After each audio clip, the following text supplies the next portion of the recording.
today, upon. We ask Allah to make this lecture to be beneficial to each and every one of us.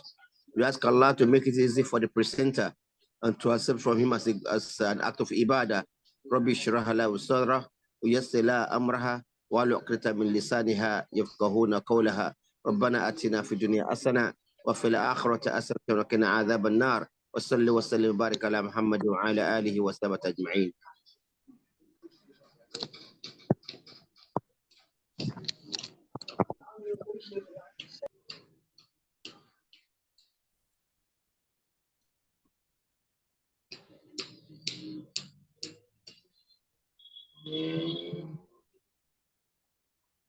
Assalamu alaikum wa rahmatullah. We now invite Dr. Yusuf Adebayo Ramat, please. Can we progress? أعوذ بالله من الشيطان الرجيم. السلام عليكم ورحمة الله وبركاته. السلام ورحمة الله وبركاته.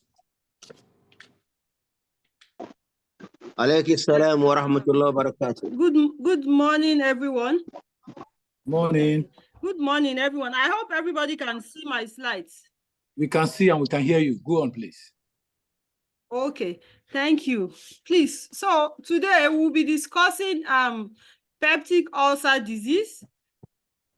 It's a very common condition in our environment. It's a very common ailment.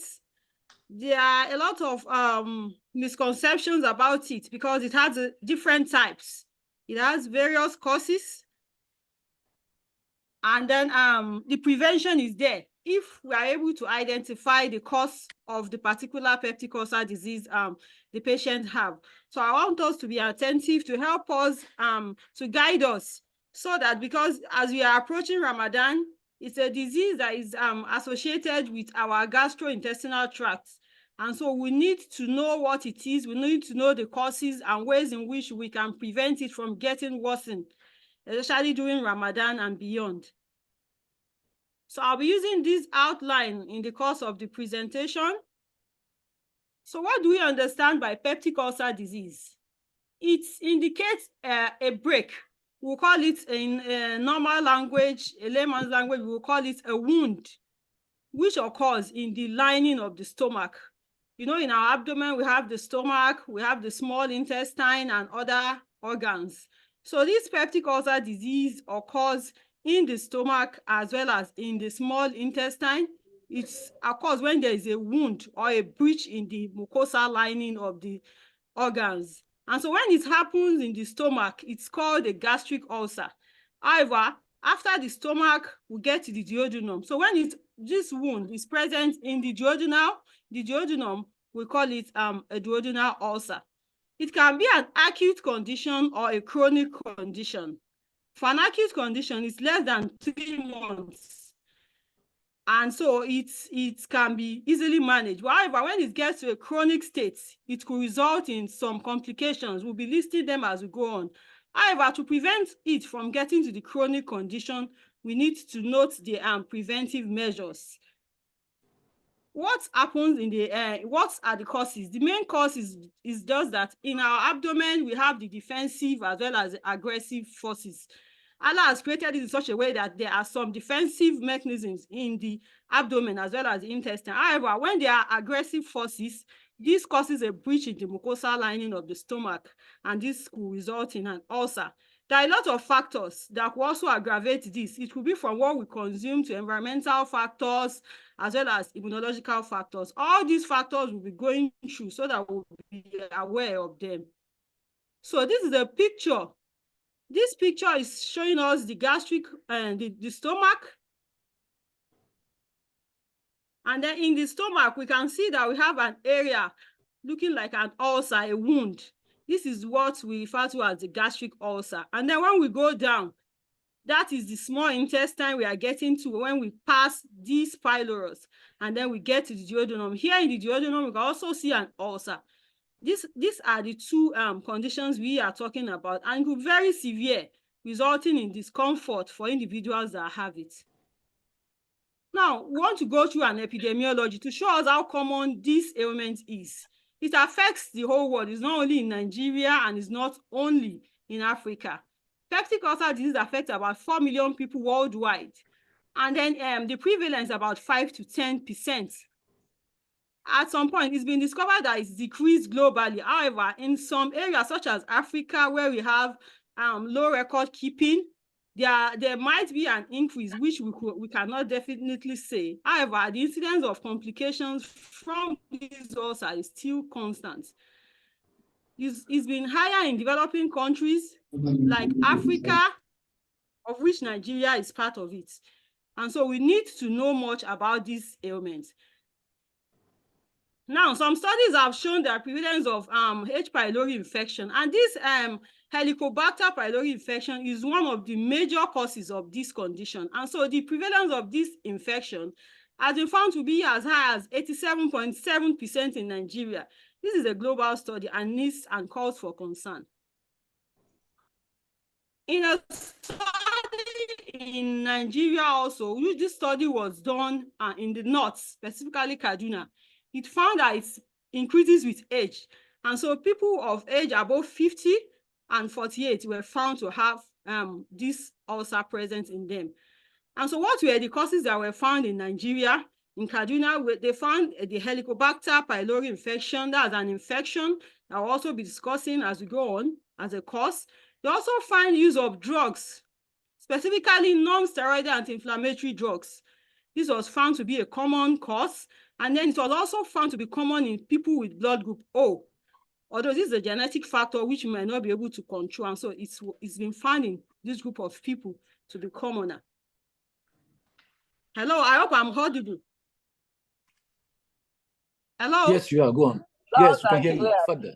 Okay. Now, for the other prevalence in other parts of the country, a prevalence of 7.1% was found in Port Harcourt. So you can see that it's not only restricted to the northern parts, it's been found in Port Harcourt as well. However, in this study, especially that in Kaduna, there were no significant gender differences. So it's not more in male or female in the study in Nigeria. So this picture is just showing us a global picture, and we have Nigeria right in the middle, where we have it affecting both male and female in the map here. So we can see that it's a prevalent condition in Nigeria, and we shouldn't just keep an eye out of it. Now, as regards pathophysiologists, because we are professionals, we need to know how this comes about in our health, so that we'll be able to approach it with evidence-based reactions. Usually, under normal conditions, there's a physiologic balance in the gastric acid secretion and the mucosal defense. Normally, we have gastric acid in the stomach, which is secreted, and then we have the mucous layer of the abdomen, which prevents the gastric acid from getting in touch with the lining of the stomach. And so this will prevent ulcer from occurring. However, there could be a breach, or there could be excessive gastric acid secretion, which could now cause an ulcer. When the aggressive factor, which is the acid, and the defensive mechanism, such as the mucosal lining, is breached. So these defensive mechanisms, apart from the mucosal lining, we have bicarbonate help to neutralize the acid and so prevent it from causing any damage. Also, the blood flow helps to prevent acid from causing a damage, as well as cellular restitution and renewal. As we grow, there's renewal of the epithelial lining of the stomach, and all this helps to protect us. However, aggressive factors like non-steroidal anti-inflammatory drugs, infection from H. pylori, use of alcohol, bile salts, or even acid and pepsin, all this can alter the defense mechanism and also cause back diffusion of hydrogen ions with subsequent injury to the epithelium. So this is also what this diagram is showing us. We have the organism, the bacteria, Helicobacter pylori, which causes release of some cytokines and some other chemicals, which can now really lead to inflammatory cascade, causing release of these neutrophils, which can now lead to mucosal damage. Also, drugs that I mentioned earlier, they cause a decrease in mucus production, They cause a decrease in the blood flow, which is supposed to be a protective mechanism. They will cause increased neutrophils. All these will result in inflammation. They cause a decrease in bicarbonate as well. And this bicarbonate is supposed to neutralize the acid. And so when we use too much of these drugs, I'll give us examples as we go on so that we can identify them in our community. It causes a decrease in bicarbonate and then causes a decrease in cell restitution. All these will now consequently lead to mucosal damage and ulceration. So the causes, as seen in the diagram, we identify the bacteria, Helicobacter pylori, and this normally can live in the mucosa for years, can live in the gastric epithelium for years. However, when it is potentiated by other factors, it causes the damage. So the non-steroidal anti-inflammatory drugs that I mentioned earlier, I said I'll give examples. Examples of it is some drugs like ibuprofen that we take for body pain. Also naproxen is another drug. We also take it for body pain, arthritis. Maybe when we go out this morning and then we come back home with body pains, we just buy them over the counter and then use them without knowing that we're already at risk of peptic ulcer. This will cause ulcer. How does it do this? Usually they inhibit COX-1, and by doing so, they help to reduce prostaglandin, which has a cytoprotective effect on the mucosa. And so by reducing the action of this prostaglandin, they make us susceptible to mucosal injury. So several studies have been done, and it's found that about 30% of adults that are taking these NSAIDs have gastrointestinal adverse effects. So a study also found other factors that could even potentiate this. It said that females, that is more in females, for this study said it's more in females, more in people with older age, and those people that even combine NSAID. They call this one in Yoruba, they call it akape. There are some unprofessional drug sellers that just combine these NSAID, not even giving us only one. They combine like 2 or 3 and say it will help with the body pain. And so by even combining these drugs, it makes us more at risk of having gastric and duodenal ulcer. Apart from combining it, also long-term use, even if it's a single NSAID, but the fact that we use it for over a long time, because most of these drugs, when you go to the hospital, they are just written for just 5 days to 7 days. But sometimes you find us buying it since we used it and it's something that relieved our pain. Might just go on buying them, and this subsequently results in us having gastric or duodenal ulcer. Or even concomitant use of these drugs with anticoagulants. These anticoagulants are for example, the vasopressin. Some people might have hypertension and they have to use vasopressin along with the other antihypertensives. These vasopressin are anticoagulants that should not be used by people that are already at risk of having resulting ulcer formation. And so when you tell not likely to give you vasopressin, he's likely to look for other alternatives to use along with antihypertensive or anti-diabetic agents.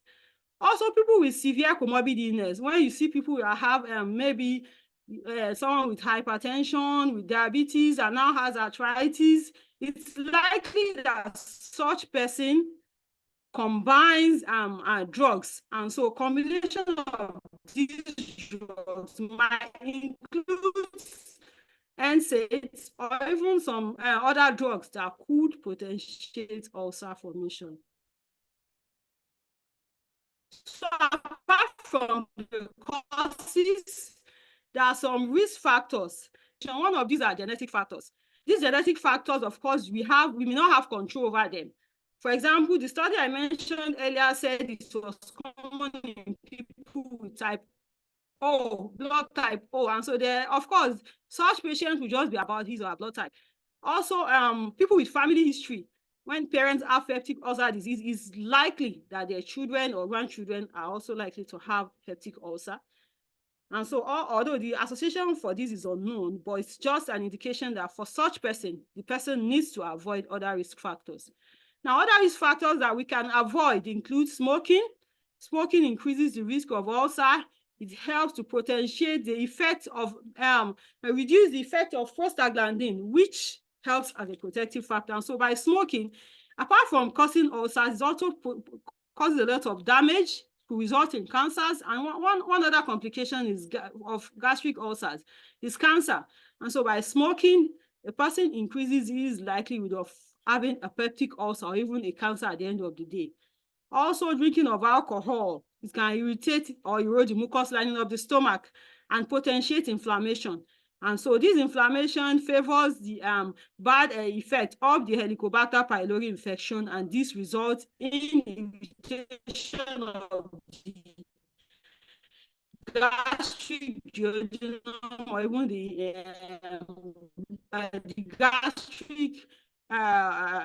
the gastric layers, and leads to ulcer formation. Now, stress has a lot of effects. When one is stressed, especially now that they have to make more money to support the family, especially the males or even the females that have to combine the work schedule and the home work at home with the children, we may undergo stress. And what does stress do? Stress causes an increase in the secretion of pepsin. It causes an increase in the secretion of gastric acid. It could also cause an increase in cortisol. And so for someone that already has peptic ulcer disease or has a genetic predisposition to ulcer disease, stress could increase the risk of having peptic ulcer. We should note at this point that stress itself cannot cause peptic ulcer. But for someone that already has it ab initio or has a history, has a family history, it could increase the risk of the person causing ulcer. Also, eating of spicy food. We should note that eating spicy food doesn't cause peptic ulcer. However, it could make the ulcer, it could, for example, someone that already has an ulcer, it increases symptoms, it increases irritation of the ulcer itself and causes more symptoms and more pain for the individual. And so we should note all this.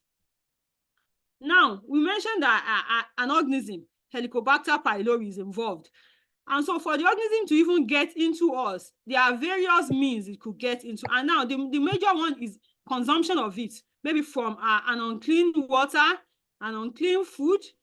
In crowded conditions, there is likely to be an increased spread of infection, as well as consumption of raw vegetables. All this could increase consumption of these organisms and allows it to get to our gastrointestinal tract, where it could now potentiate peptic ulcer formation. So this diagram is also showing us the ulcer. You can see it in the gastric region as well as in the duodenum. So what are the symptoms and signs? Hello? Go on, please. What are the symptoms and signs that we can see when we have this condition? For some people, they might not even have any symptoms. For someone that is exposed and doesn't smoke, doesn't take alcohol, doesn't get stressed, such person might not have ulcer and may not even have symptoms of such conditions. So, however, the most common symptom of peptic ulcer is abdominal pain. And this abdominal pain is not a pain that we have maybe in the lower abdomen. No, it's something that usually felt at the upper part of the abdomen. And some people, it's even at the chest, because the stomach may be very high up. And so the person might just come with chest pain or even upper abdominal pain. It's usually a burning type of pain. And the severity depends on the level of the disease condition. It's usually associated with meal times. For gastric ulcer, the pain is more when the person eats. However, for duodenal ulcer, the pain is more when the abdomen is empty, when the person hasn't taken any food. So that is when duodenal ulcer occurs. Or when even after 3 to 4 hours taking meal, that is when it has digested. Now, what are other symptoms that we can have? Bloating. We could have symptoms of abdominal fullness. Patients could even have nausea or vomiting at some point. So we can see in this diagram, the person is holding. So this is one of the signs that we see when the patient presents. Other symptoms include loss of appetite and weight loss. For example, someone that already knows that when he or she eats, that is when you have symptoms. Such patients might want to avoid eating at all costs. So the person has loss of appetite and then subsequently begins to get lean and has weight loss. For example, for a person that has a duodenal ulcer, he tends to gain weight because when the abdomen is empty, that is when the person has symptoms. So the person wants to eat all the time. So that, which is another morbidity in itself. When one of the symptoms are also hematemesis, that's vomiting of blood, because it's an ulcer, it's a wound, and when the wound is much, it will result in bleeding into the abdomen. And so when the person vomits, he or she could vomit out blood. Then melena, this is tarry, darkening of the stool as a result of oxidized iron from the bleeding. And so we find out that the stool of some patients with peptic ulcer is dark when it's passed. Sometimes the ulcer could be so severe that it could form a hole that will now link to the outer part of the stomach into the peritoneum. And this is a complication which is not something desired at all, because it leads in peritonitis. For such patient, they will have a stabbing pain, and the pain could even be felt at the back, and this could require immediate surgery. This picture is also showing us the symptoms, the causes. We mentioned NSAID use, that's analgesics that we mentioned earlier, and then the Helicobacter pylori, which are the causes. So for the symptoms, is an upper abdominal pain. It's not lower, it's not on the side, bloating. For a gastric ulcer patient, you won't even want to eat. There's lack of appetite and consequent weight loss. And the person could also have heartburn. Now, what are the misconceptions? In our environment, people will say different things. Someone with ulcer might tell another person that don't eat this, don't eat that. If I eat it, I get symptoms. For such patients, that could be what aggravates symptoms. And it could be different from patient B. And so you cannot just advise someone based on what your experience is. So a lot of misconceptions are available. Some people say stress is a cause. Stress is not a cause.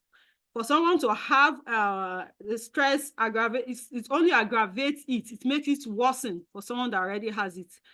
Also, some people say coffee. Even in our environment, patients go as far as saying beans. Beans causes symptoms. For beans to cause symptoms for you, it doesn't mean beans should be something that you should avoid totally, or you advise someone else not to take beans at all. So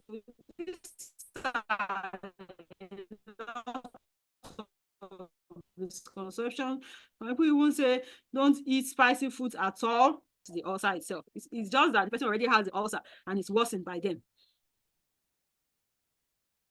So when do you see your doctors, anybody that has symptoms and signs listed above, or when you take some antacids and you find out that it's relieved, however, the pain comes back, is an indication that you need to see your doctor.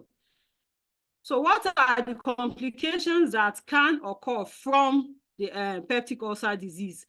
I mentioned that it's a wound, so it could result in internal bleeding. And this bleeding could be so severe to the fact that the blood level may become low if the person doesn't present early or is not attended to, and could result in low blood level that could even warrant hospitalization or blood transfusion. And so we should avoid this as much as possible by presenting early. Also, it could this also be seen when the patient vomits or when he passes stool, and we'll see that the stool is dark or the stool is bloody. And so such patients need to present immediately. It could also result in a hole. I mentioned this earlier, that the hole this could lead to a link into the peritoneum. And then when such hole is present, when such patient eats, contents of, and then the patient will have abdominal pain and then have fever. Also, however, this is a complication because the patient already has a superimposed infection within the peritoneum, and this could spread to all other parts of the body, causing sepsis and consequent infection, which also warrants hospitalization. So we should, as much as possible, avoid this complication. Also, the wound in the GI tract could get healed, and when such wound heal, and then we have two ulcers healing together, it could lead to a form of obstruction. Such persons might even start having abdominal swelling because the food is not digesting well. And so this is another complication. A major complication that is also seen and is getting more in our environment is gastric cancer. For such person, it will start having abdominal swelling and a mass, especially at the upper part of the abdomen that is showed us earlier in the diagram. And so when there is a mass, there is a swelling, there is likely to be a gastric cancer. And so this also should be too. Now, how do we prevent this? There are various ways of prevention. We have at the primary level, at the secondary, at the tertiary level of our healthcare. But for us in Africa, we are a little not too advanced like the advanced countries, the Western countries. And so our prevention might not be in the area of having two diagnostic tests in our facilities, although this has been found to be a main means of preventing, because when it's identified early, you prevent complications. However, some of these instruments may not be readily available to us in our environment because of the high cost and the accessibility. Also, if the health insurance here in this part of the world may not cover some of these tests.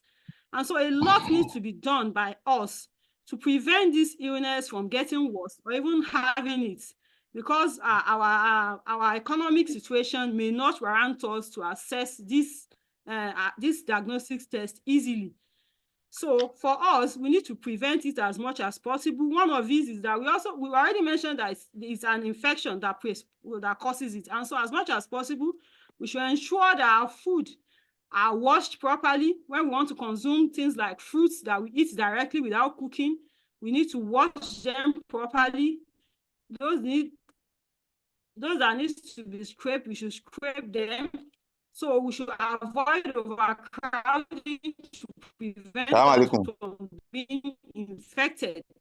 Also, we should use painkillers with caution.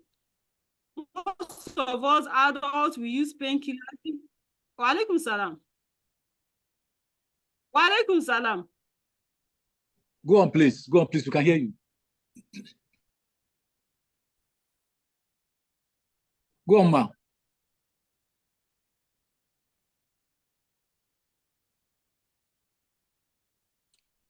Can I go on? Please, doctor, go on. Yeah, doctor, illness, inform our doctor from which he or she. Hello? Go on, please. Go on, okay. Please. So, although the doctor might also take history that will help to guide him or her that this patient is a peptic ulcer disease patient, but also we need to inform anybody prescribing any drug to us that such patients that we are non-peptic ulcer disease patients, and so the person should have caution in prescribing drugs or analgesics. So, although in some cases, some people might need analgesics, so it should be in the lowest dose possible to relieve the pain. Also, should be prescribed. We should avoid alcohol. We should also use sometimes there are some NSAIDs now that have been combined with drugs for ulcer. So those ones could be better and could be more protective in cases where we need to use them. So what is the diagnosis? What is the prognosis? Sorry. Is it that when one is diagnosed with peptic ulcer, it will definitely progress and it has no cure? No. When the underlying cause of the ulcer is found, the prognosis is an excellent one. Because most of the causes we've mentioned earlier, if the cause is an infection and it's treated, it has a good prognosis. If the cause is the drug that has been identified that it's consumed, it has a good prognosis and it can be controlled by stopping the drug. So some studies have even showed that there is a decrease in the ulcer recurrence from 60 to 90 to up to 10 to 20% when it is well controlled, when H. pylori infection is well controlled. And we can see what we can do to prevent it. Avoid NSAID, avoid aspirin, avoid alcohol, tobacco, as well as caffeine.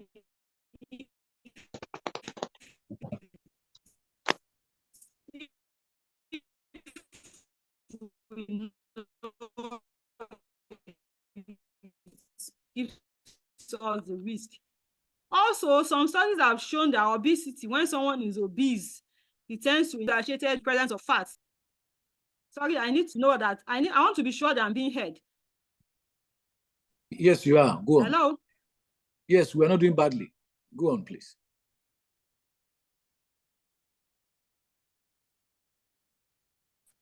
Hello, Sam, can you hear me?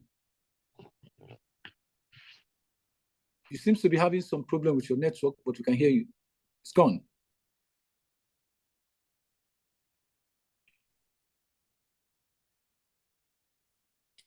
If you can hear me, you are out. Can't see your slide anymore.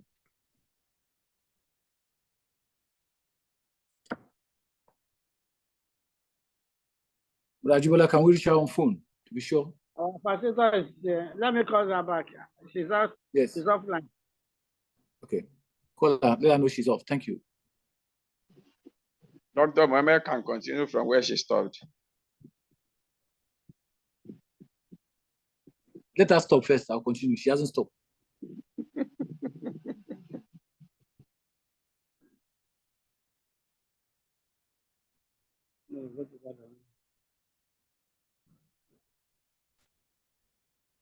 Hello? Okay, she's back. Now we can share. You are back. So your slide. Sorry for the break in transmission. We understand the challenge I of think technology. it's the network. Yes. Hello? Yes, we can see the slide now. Thank you. You can see you can continue. I hope you can see my screen now. Yes, ma'am.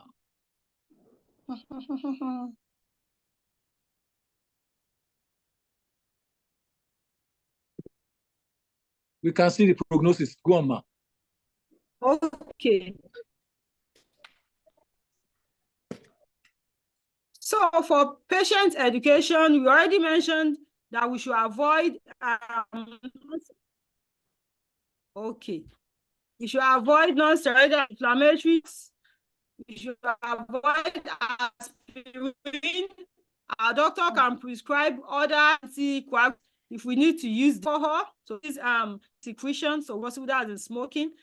For obese individuals, people that are fat, you know, and so when these fats have been found to be associated more with inflammatory conditions. So for such person that now has an infection with Helicobacter pylori, already has fats in the stomach, it increases ulcer formation. Stress reduction is helpful, and so we need to avoid stress as much as possible. Even though we need to make more money, we need to work hard, we also need to create time for rest and exercise. We should avoid consuming foods that are contaminated. Make sure we wash and clean our food before consumption. So this picture is also showing at a glance all the things we can do to help us. Exercise. We should reduce our emotional stress through regular exercise and meditation.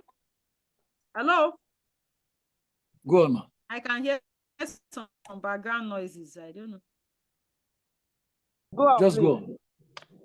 Am I audible? Go on, please. Yes, we are. You are. Go on.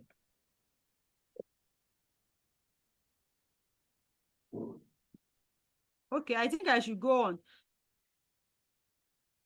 Mr. Ajibola. Go on, please. Go on, please. Just go on. Sorry. Go on, please. Go on. Hello? Go on, we can hear you.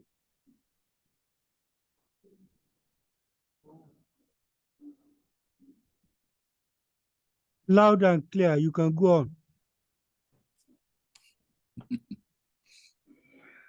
I think she's out, so we wait for her to come back again. She's offline again. Yes, she'll be back. Don't worry. Hello? Yes, you are back. We can hear you. Go on. Go on. Okay, apart from exercises, we should also avoid taking meals close to our bedtime. When it's about 2 hours to eat to our sleeping, we should avoid taking meals at such times, because such meals, when we take them, there could be a reflux, and this kind of things could present as peptic ulcer disease, peptic ulcer, and also predispose us to having them. Also, we should avoid alcohol. We should eat in smaller meals. We shouldn't eat too much at once, because all these could predispose us to esophageal reflux. We can also keep a food diary to track our trigger foods. So it's only you that can identify the food that you have trigger to. It is only the individual that is involved that knows that when I take this, it worsens the symptoms. And such foods, when you want to eat them, you might need to cook them very well. You need to take them with fluids that will aid the digestion and prevent you from having symptoms. So now, is peptic ulcer curable? This is a common question. Yes, it is. We already mentioned drugs. Usually when we use drugs, it's not a drug that I use for a day or two.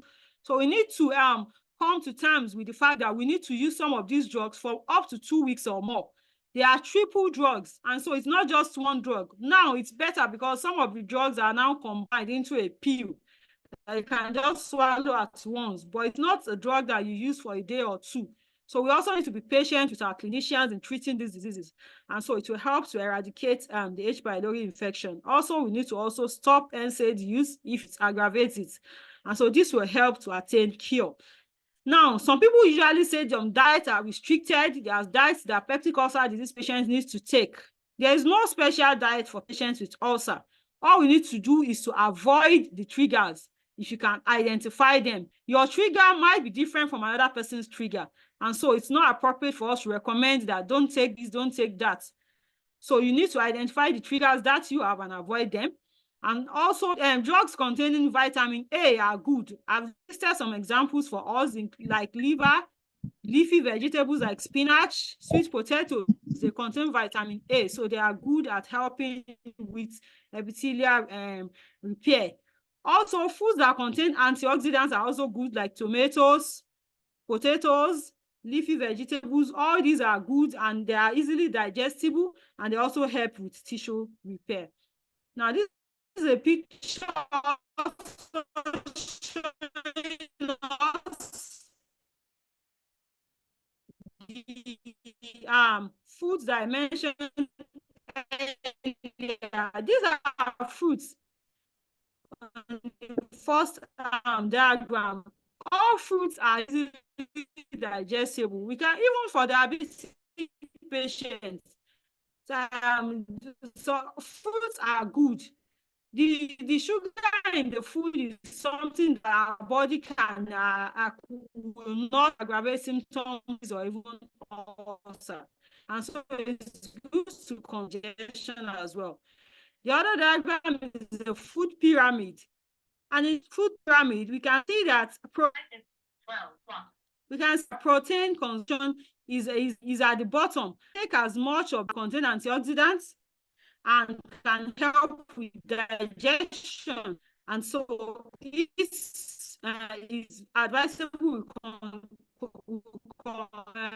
we consume vegetables as well. Also, carbohydrates are also good for. So in the food, of course, you see that it's so much time.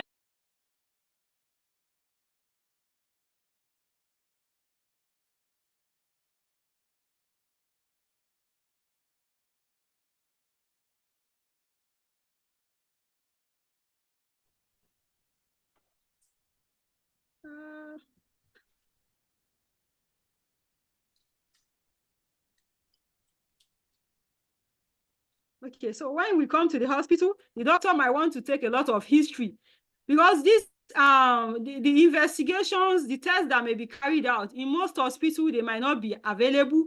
And when they are available, these investigations or these tests, they are expensive. And so we rely more on the history that you give us, the patients give us when they present. And so even from the history, we are likely to know the probable diagnosis. And usually we start treatment because the patient is not feeling fine, has pain. And by using the medication, it will not cause more harm.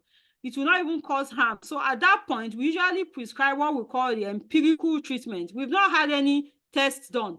But from the history, if you can get a good history from the presenting patient, we're able to prescribe empirical drugs that could help to relieve the pain and even cure the symptoms at that time. So the history is important. You need to be patient with your doctor to give a very good history. And then the examination, we have said that when we examine, that is when we know which part of the abdomen is actually where the pain is coming from. Then the investigations can now come in. And one of these is the endoscopy. This is a bit costly. It's about 20 to 30,000, 50,000 thereabout now. So for some patients that have these symptoms or have complications, we need to carry out this endoscopy. And this involves the use of a tube that will be passed from the mouth down to the duodenum or the stomach to help to identify this. I'll be showing us a diagram on this. And then, of course, the treatment using the triple regimen.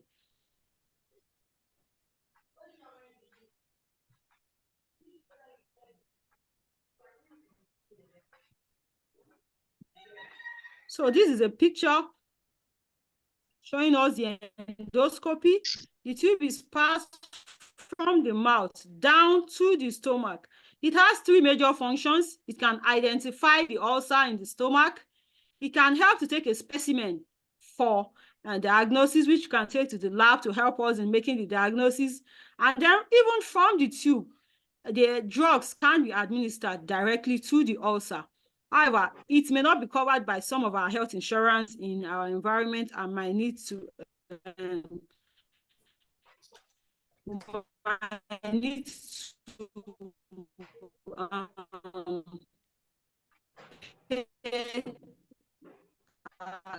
some large amount of money. Also, for other tests that could be done include blood tests. The doctors two tests identify and other form of drug that are used, and some of us might rely on this too much and not use other medications. So when we are prescribed, especially some unprofessional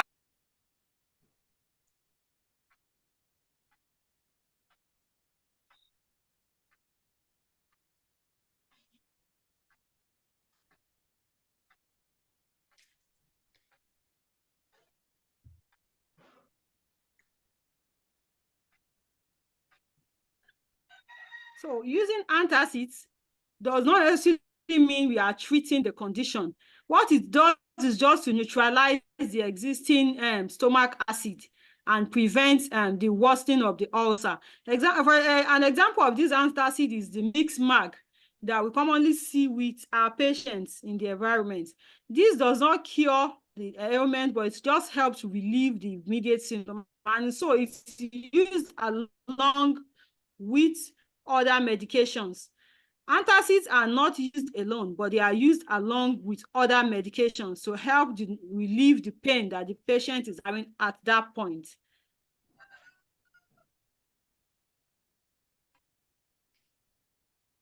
So in conclusion, peptic ulcer disease is a very common condition in our environment. We should know the myths, we should know the misconceptions so that we'll be able to manage our own ulcer well. There are a lot of risk factors that are present. We should try to identify which one we might have or our friend or anybody around us might have so that we'll be cautious and not to worsen symptoms. We should also ensure that there is adequate treatment. With adequate treatment and avoidance of risk factor, we can help to prevent ourselves from having or getting a worsening of the condition. A healthy diet is also encouraged. We shouldn't restrict our diets. We should make sure that we have a healthy diet, a combination of vegetables, a combination of fruits, and a little of carbohydrates and nuts. With this, we can live with peptic ulcer, and we can have a good life and a healthy life in our environment. Thank you very much. Jazakumullahu khairan for listening.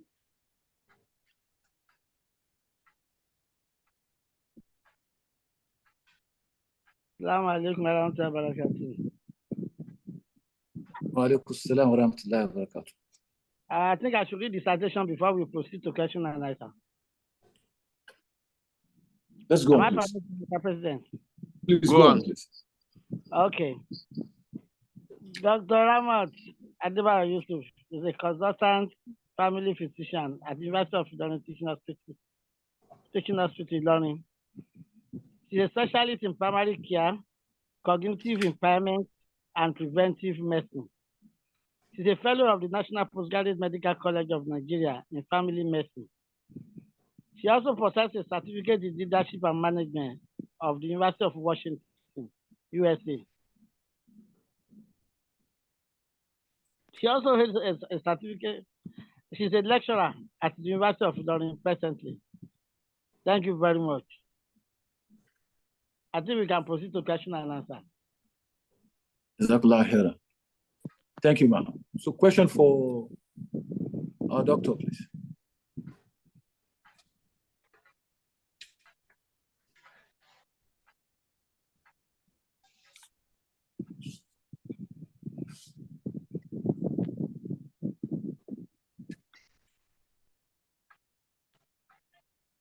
Any question, please? Except it's either we understand everything she said or we don't.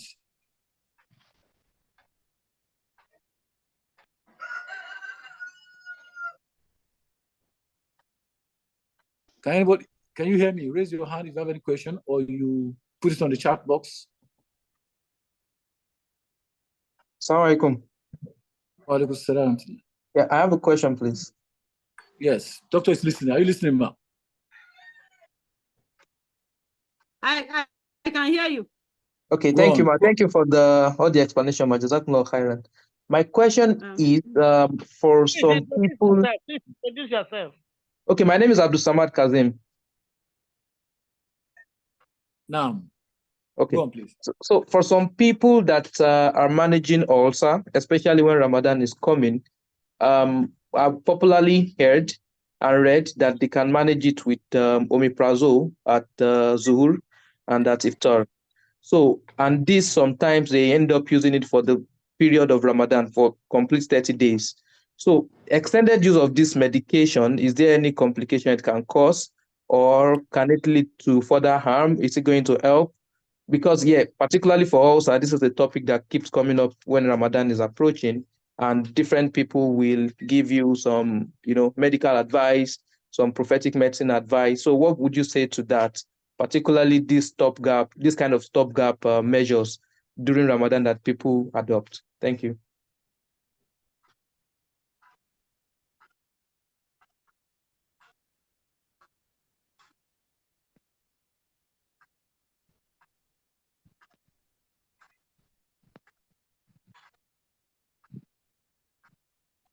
The doctor, are you there? Hello.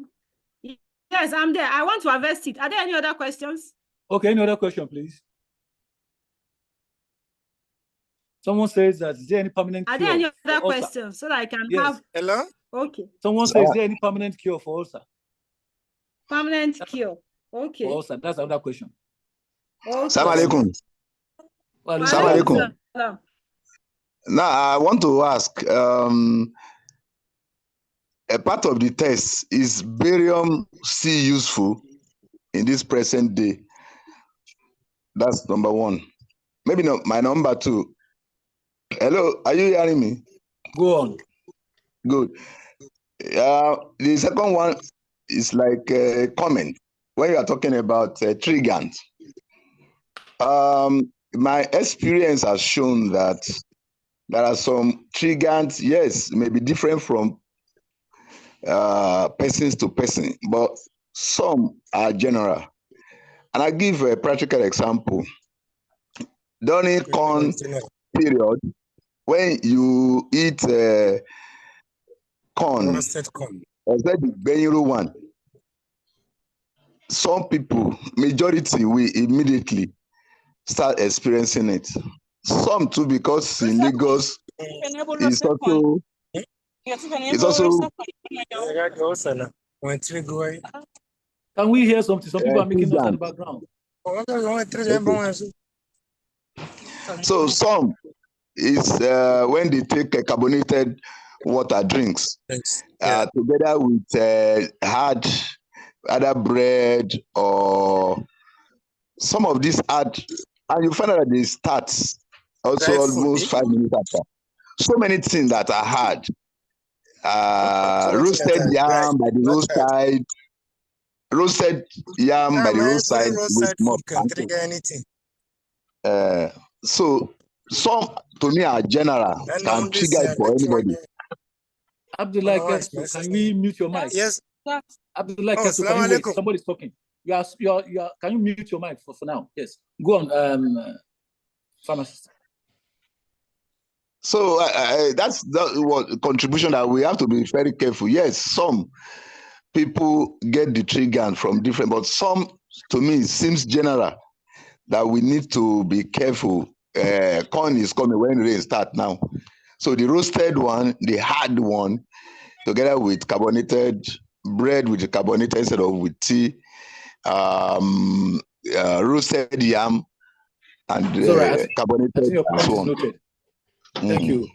Doctor, have you taken note of that? I'm sure. Any other question, please? Thank you. Hello, salam alaikum. I can see Ashiru Latifa. Hello. Okay, go on. Can I go on? Go on, please. Okay. Thank you so much, Dr. Ramat. I want to confirm, is there any prophetic medicine that can cure peptic ulcer? Thank you. Okay, Adebayo Abdurrashid, your hand is up, sir. Are you there? Adebayo Abdurrashid, your hand is up. Thank you. Assalamu alaikum. Doctor, I'm sure you can hear him. My question to the doctor is for somebody identified with ulcer,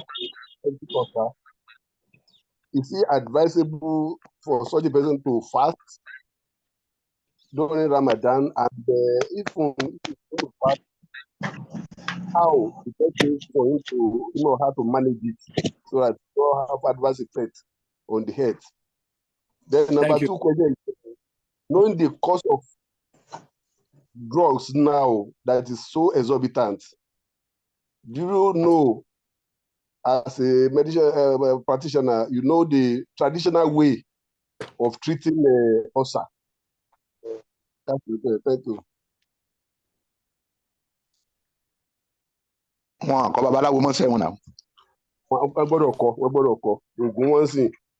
all right. Can we have Abdullah Kesso, please? Doctor, are you taking notes? Are you taking notes? Assalamu alaikum. Abdullah Kesso. Hello, thank you for the opportunity, and jazakumullahu khairan to the organizers and the presenter. My question is, alhamdulillah, she has talked about peptic ulcer, but before the notion many of us have, we thought ulcer is not curable. But apart from peptic ulcer, is there any other ulcer that is not curable? Because people keep on saying that it's not curable. But based on our explanation now, I think it's curable. Is that a question? Now, Doctor, are you in the house? Doctor, are you with us? Dr. Yusuf?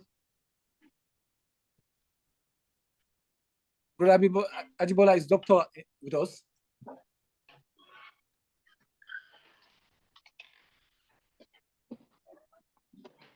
Dr. Ramat, are you there?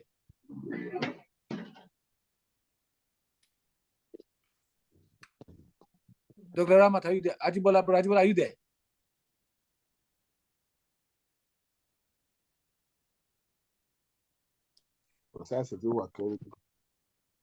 I'm here.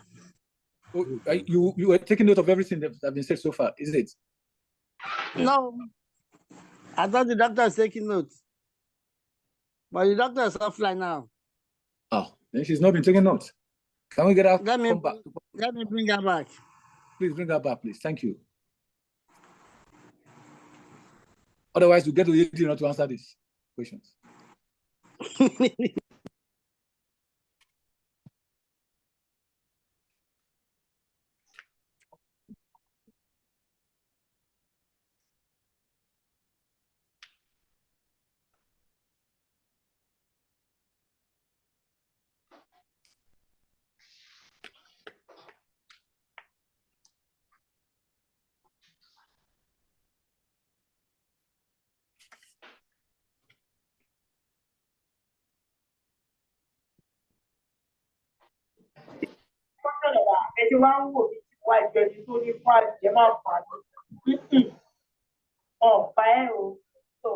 when you take run a blood test and tell you this is If you collect teslimat, we are making noise. As a We are disturbing us. 30 minutes now for your man and they can reduce. I change our lifestyle, our fatigue. If you collect teslimat, I know in this activity where you can reduce your weight. Tí o bá ń ṣe activity tí o ṣe, activity ibi tí èèyàn lọ, ọkọ tí èèyàn ṣe tó ń bọ̀ energy tí èèyàn fi ń sweat, exercise and all those things tó máa bọ̀ energy. Tí o bá lè ṣe àwọn ìyẹn. Ibi kúlẹ̀ tẹ̀sílímà. I know she's a medical doctor. And your output will be balanced. Can somebody call her? Stop our lecture. Let her wait for her time. You have excess fat and you accumulate and store in certain parts of the body. Adebayo, where is doctor? I'm trying to get her. The weight will be. Maybe we get Ibikole Teslima to respond to those questions. Okay.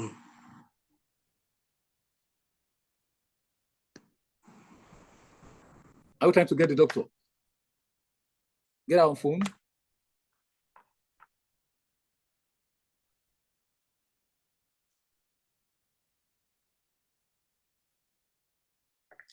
We're sorry, just a moment. We'll try and reach her, and we'll come back to the house, inshallah. Thank you for your patience.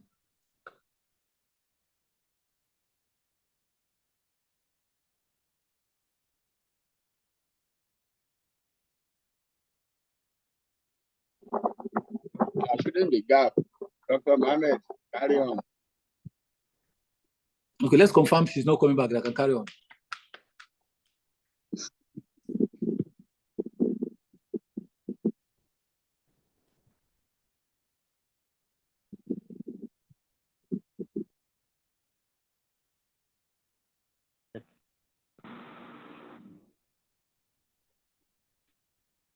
Abi.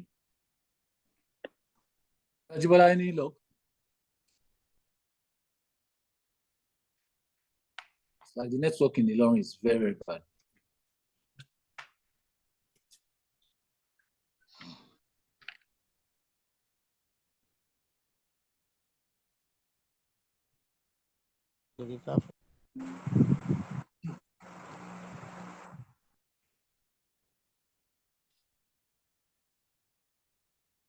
Have we been able to reach her?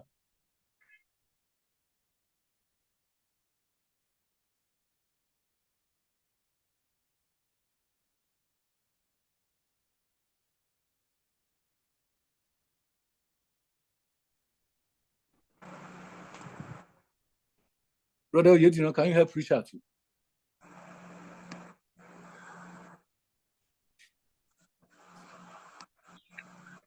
So that we confirm if she can continue or otherwise. Okay, I'll speak with her.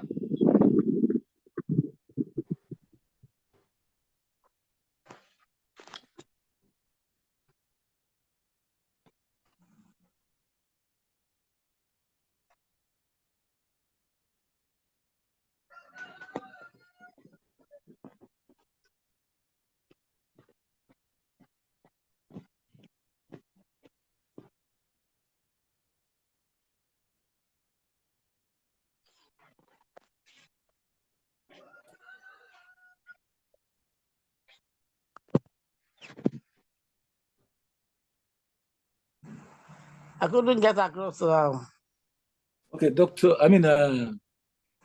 The lady is trying to reach her. Let's see if we can reach out. Otherwise, we'll take some other step.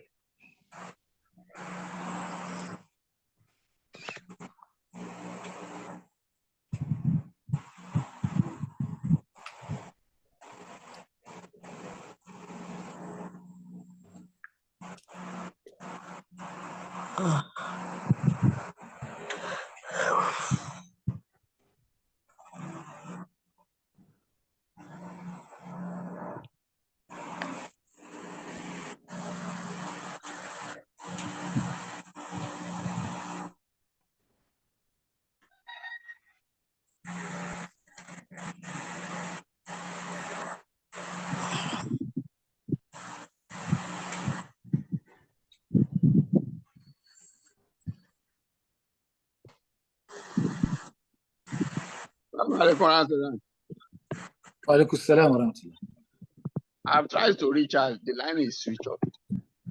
All right. I will suggest that some of the questions that were raised, I know, like particularly the question that was raised by pharmacist, is this? I didn't hear. Concern? I didn't concern the I didn't Jami talking about burial meal, and I'm sure you know that they no longer use burial meal for the treatment of ulcer. I know you know that because we now have a combination of triple whatever therapy that they use for 2 weeks in combination of capsule that they use in treating ulcer. And I'm sure as a professional pharmacist that you are, you will agree that with me. Thank you very much. If I've said the truth, confirm it's the truth.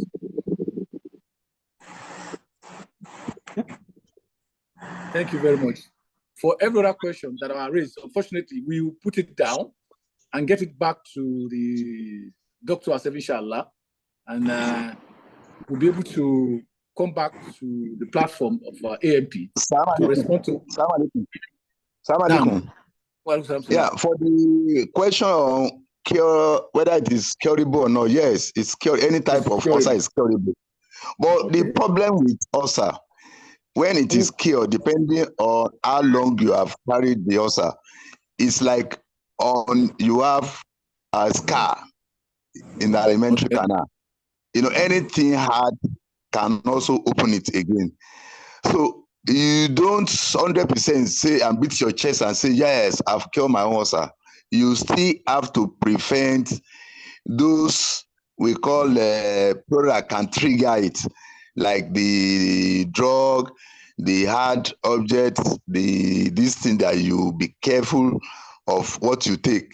So by and large, when you cure, yes, which can be cured, 2-3 years back, if you still start taking all those alcohol, it can still come back. That's what I want to say there. All right, but thank you very much. Moment, it's curable. Right, thank you. Like I said earlier on, thank you, pharmacist.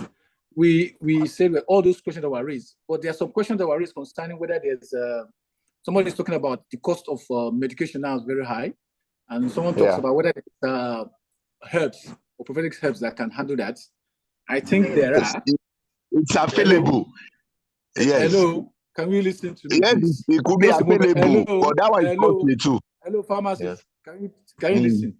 So I think, and I know there are, because we use, like the doctor said earlier on, he talks about a lot of anticoagulants that are the blood type O people, and there's a lot of family history that are the major trigger for some of these things, including lifestyle. She talks mainly also about smoking, alcohol, a lot of stress and spicy food. They are not main causes, but that can aggravate the symptoms.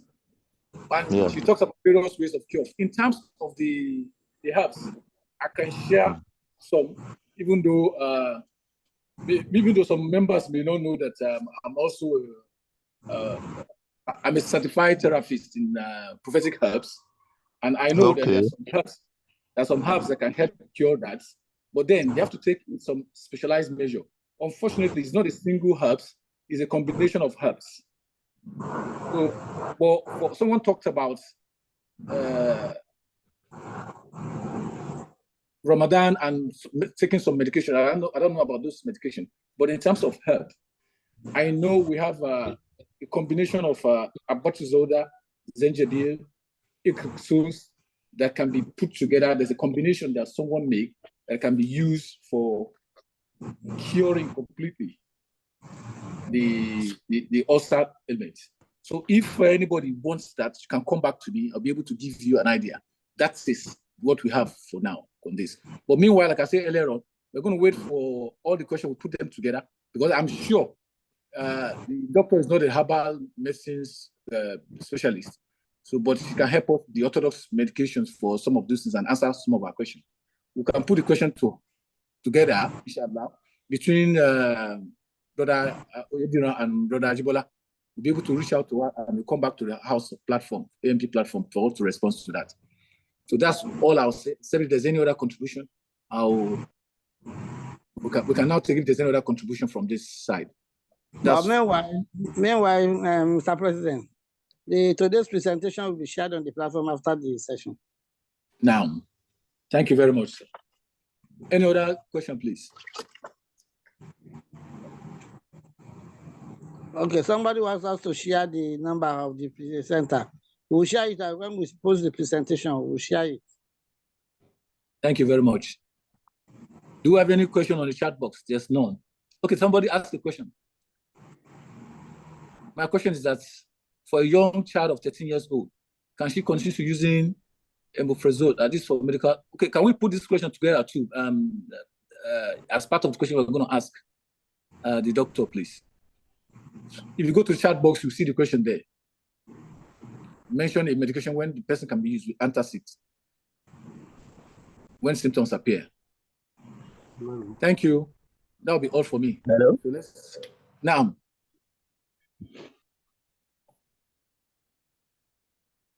Is anybody saying anything? No.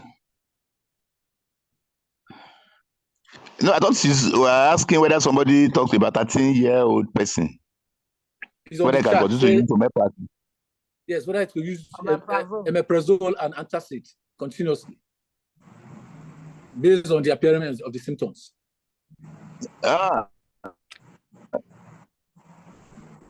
Yes. Yes. Right. He or she can in medicine in 13-year-old persons and adults. Adults in medical field is from 12, 13. So it's an adult, so it's same dose. One in the morning, one in the things to the drug work. So you will find out that if you use for 2-3 months or 2-3 weeks to a month, the symptoms and co will subside substantially if you use a very good omeprazole brand. So after that, he or she can hold on a little, wash out the effect again, and also go away with those lifestyle. All right, thank you very much. Can we say, in absence of any others, can we say open closing prayer, and we can take our leave. Yeah, Sheikh.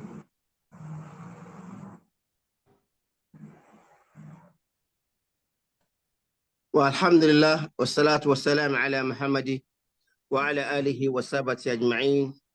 All glories and adoration at the Lord, wrath of Allah, the Lord of the world. We thank him so much for the opportunity he has granted us this afternoon to learn about taking care of what he has bestowed upon us. One of our primary responsibility is to take care of our health. It is created by Allah subhanahu wa ta'ala, and you are going to be asked on the day of resurrection how we took care of our health, how we use it. And that is why it's important for us to do this kind of lessons, so that we gain more and take care of the property which Allah has bestowed upon us to take care of. May Allah subhanahu wa ta'ala reward our lecturer. May Allah increase her in knowledge. May Allah increase her in understanding. May Allah increase her in wisdom. And may Allah continue to bless her and accept everything she has said today as an act of ibadah from her. and put it on the scale of good deeds for her on the day of resurrection. We too that we have listened to this lecture, we pray to Allah to make it to be beneficial to each and every one of us, and to be one of the things that we'll be able to use to defend our faith before Allah subhanahu wa ta'ala. May Allah never use it as an evidence against us, but an evidence for us. As Ramadan is fast approaching, Allah, we beseech you in your infinite mercy to give us good health to be able to fast the month of Ramadan. For one of the conditions of fasting Ramadan is good health. Without good health, we will not be able to fast Ramadan as well as Allah wants to fast it. Even if you fast it, you will not be able to do the enough ibadah which Allah wants us to do in Ramadan. Ramadan is a month, is a month of good health. It's a month of wealth. It's a month of sacrifice. We need good health to be able to pray, do tarawih. We need good health to be able to fast. We need good health to be able to move from one place to the other. We need good health to be able to do sadaqah. We need good health, even if you have money. We need good health to be able to use all of them. So it is very, very important we maintain our health. May Allah sustain our health for us and keep it intact for us, so that in Ramadan we'll be able to maximize the benefit of Ramadan by coming near to you, Allah subhanahu wa ta'ala, appreciating you, worshiping you, eulogizing you, and praising you more with all that you have bestowed upon us. ربنا تقبل منا إنك أنت السميع الدعاء. I want to thank our executives too, our president, our secretary, and our peer group. I want to thank them so much for the efforts they have made to ensure that the lecturer comes to deliver the lecture for us. May Allah subhanahu wa ta'ala reward all of them and all those are behind the scene that make all this to be possible. And all of us too have sacrificed to listen to the lecture. May Allah accept it from all of us as ibadah. May Allah forgive our late parents who have gone, who have taken care of taking care of us, and they brought us in this in the way of Allah subhanahu wa ta'ala. May Allah forgive all of them who have gone, our scholars who have gone, our parents who have gone, those that are still alive. May Allah take care of them. May Allah nourish our children, nurture them in the right path so that they'll be able to walk in your ways and they'll be better than us in faith and discharging the responsibility towards you, Allah subhanahu wa ta'ala. Rabbana alayka tawakkalna wa ilayka nabna wa ilayka al-masir. Allah, we ask for peace and harmony and tranquility in our country, Nigeria. Allah, please do take care of our economy. Give those who are in charge of managing resources, give them the wisdom, give them the knowledge, give them the fear of Allah to be able to do the right things. And all those saboteurs who are trying to sabotage the effort of the government and the good things they're doing, Allah, you are capable of dealing with all of them. Allah, please, we ask you, your infinite mercy, to make Ramadan easy for us as Muslims. And the other people who are planning against the Muslims, trying to come and woo all the non-Muslim who wants to woo the vulnerable Muslim in the month of Ramadan by trying to seduce them, by trying to give them some food items to woo them into their path, so that Islam cannot take care of you. Allah, we ask you to please deal with all of them and make us to be steadfast in our faith. ربنا عليك توكلنا وعليك النبي وإليك المصير. ربنا أفرج علينا الصبر وثبت أقدامنا وأنصرنا على القوم الكافرين. ربنا إننا سمعنا مناديا ينادي للإيمان أن آمنوا بربكم فآمنا. ربنا فاغفر لنا ذنوبنا وكفر عنا سيئاتنا وتوفنا مع الأبرار. ربنا آتنا ما وعدتنا على رسلك ولا تخزنا يوم القيامة إنك لا تخلف الميعاد. فلا تدع لنا في مقامنا هذا ذنبا إلا غفرته ولا هم إلا فرجته ولا دينا إلا قضيته ولا مريضا إلا شفيته ولا عدوا إلا هزمته ولا كربة إلا نفسته ولا حاجة من هوائج الدنيا هي لك رضا لنا بالسلام إلا قضيته وستر يا أرحم الراحمين. اللهم بلغنا رمضان، اللهم بلغنا رمضان، اللهم بلغنا رمضان بالسية والسلامة والعافية والرزق والتقى إنك على كل شيء قدير. اللهم صل وبارك على حبيبك ونبيك محمد وعلى آله وصحبه أجمعين برحمتك يا أرحم الراحمين. سبحانك اللهم بحمدك واشهد ان لا اله الا انت استغفرك واتوب اليك. سبحان ربك رب العزه عما يصفون والسلام على المرسلين والحمد لله رب العالمين. السلام عليكم ورحمه الله. وعليكم السلام. The lecturer is already on the platform, and the phone number and the name of the presenter is already there too. Thank you very much. Assalamu alaikum. Wa alaikum salam. Assalamu alaikum. Jazakallah khairan. Ameen. Antum jazakallah.